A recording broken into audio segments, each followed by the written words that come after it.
New information on a deadly crash in Lakewood last night. Police have identified the man killed along Route 88 West. They say 41-year-old German Alonzo Velasquez Gonzalez of Toms River first rear-ended another car at an intersection. He then took off. About half a mile after the crash, police say Gonzalez crossed the center line, sideswiping another car before hitting a third vehicle head-on.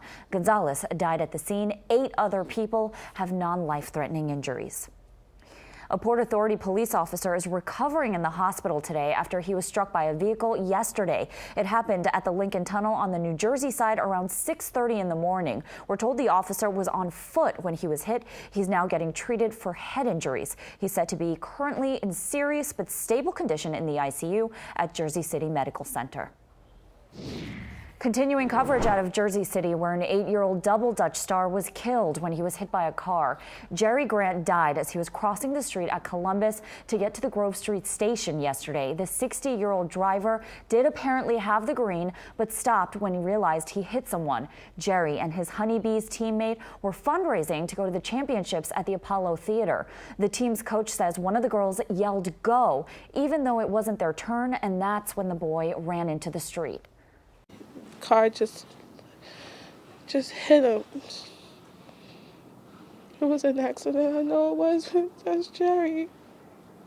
I was just standing there, and I just ran to him. I couldn't grab him. Jerry was like the highlight of the American Double Dutch League family. They know that he was gearing up. This was his year to actually jump in the advanced teams. So, you know, his team is Team Spirit. And he just was like one of those natural born jumpers. Jerry had been doing double Dutch since he was 5, and we're told his mother is a co-founder of the team. Prosecutors say the driver does not face any summons or charges.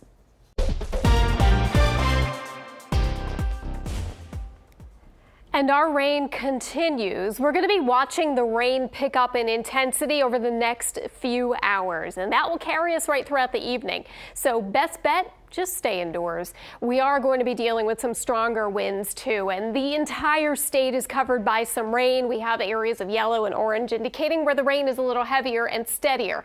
So at the moment, not bad, but there is more coming in. This batch here that's working its way up the mid-Atlantic, this will pivot towards us as we go throughout the evening. Up until about 10 or 11 o'clock, I think we could be in for some intense rainfall and intense wind. So as we take a look at Futurecast here, which goes hour by hour, after about 7, 8 o'clock, you can see even some of the heavier bands rotating north and west, and that's one part of the state that we haven't seen as much rain. Overnight, that low lifts to our north. The rain tapers off, but the winds are still around. And this is when temperatures will drop 40s and 50s once we get past midnight.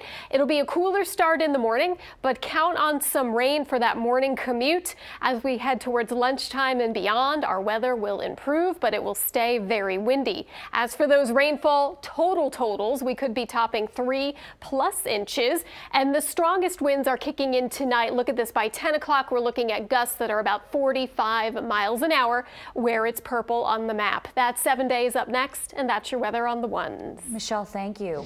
Back now to our coverage of Sandy. Hoboken has come a long way after being devastated by the superstorm. To commemorate the 5-year anniversary, residents and visitors today were invited to the Hoboken Historical Museum for an open house to reflect on Superstorm Sandy. News 12 New Jersey's Nadia Ramdas has the story.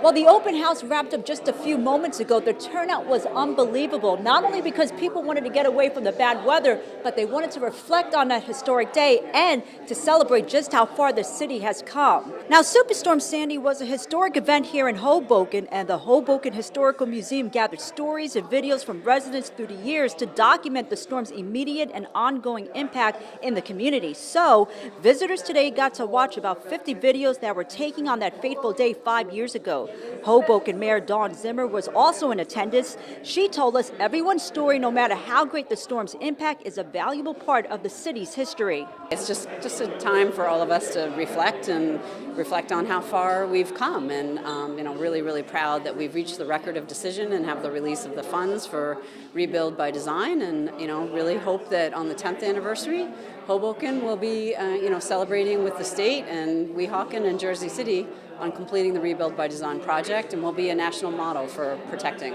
Now, Superstorm Sandy was an absolute nightmare for many communities, including here in Hoboken. Over 80% of the city was flooded and brought $1 billion in damage. But the resilient city of Hoboken, like many, bounced back since that day and continues to grow. Now, when asked about the current weather conditions and if there's any concerns about flooding here in the city, Mayor Dawn Zimmer told us they don't anticipate any flooding, but if anything should change, they are ready for anything. In Hoboken, Nadia Ramdas, News 12, New Jersey. Nadia, thank you. Well, ahead, knocking down pins while lifting up kids. We're at the Bowl for Kids' Sake event in West Orange. We need people to understand that this crisis started not on a street corner somewhere. This crisis started in the doctor's offices and the hospitals of America. Governor Christie's prediction on how President Trump and Congress will tackle the opioid epidemic.